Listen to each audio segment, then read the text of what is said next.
Quand plus jeune, je jouais aux échecs, c'était un peu, ah oui, il a une passion un peu bizarre, les échecs. Maintenant, ça fait trop plaisir de voir que c'est devenu limite un truc normal et qu'il n'y a pas de honte à jouer aux échecs. Charles Leclerc, Lewis Hamilton, Victor Wembanyama, on ne compte plus les célébrités qui sont fans d'échecs. Un jeu de plus de 1500 ans qui bénéficie encore aujourd'hui d'une véritable cure de jouvence. Pour expliquer ce phénomène, on a rencontré le youtubeur Julien Song.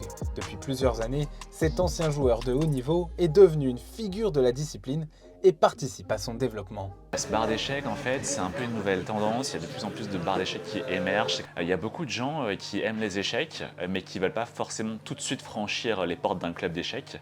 Et donc, le bar, tu vois, c'est une bonne transition hein, parce que ça a pignon sur rue.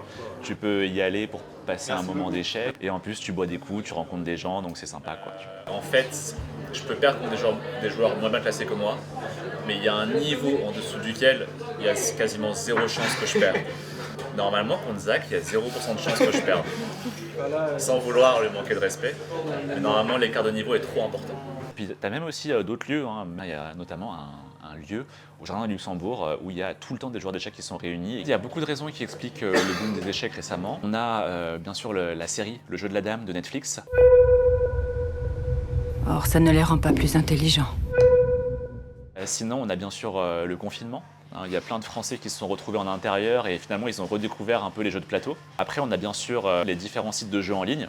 En fait, ça n'a jamais été aussi simple de jouer aux échecs. En quelques secondes, on joue contre, je sais pas moi, un Pakistanais, un Australien qui est à l'autre bout de la planète. Spécifiquement en francophonie, on a eu tous les événements d'Inoxtag, de Wembanyama.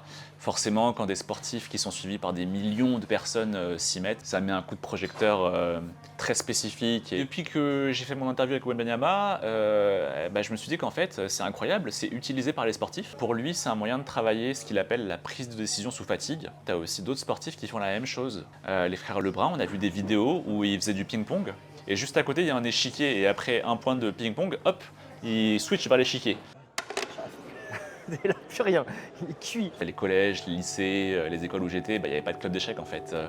Par contre, il y avait toujours un truc pour jouer au foot, un truc pour jouer, je sais pas moi, au hand, au basket, etc. Et le simple fait de vouloir créer un club, c'était vu comme un truc trop bizarre. Alors que maintenant, il y en a quasiment partout, quoi, et c'est ça qui fait plaisir. J'aurais jamais cru que je serais devenu le plus populaire de ceux avec qui j'ai fait l'école, quoi.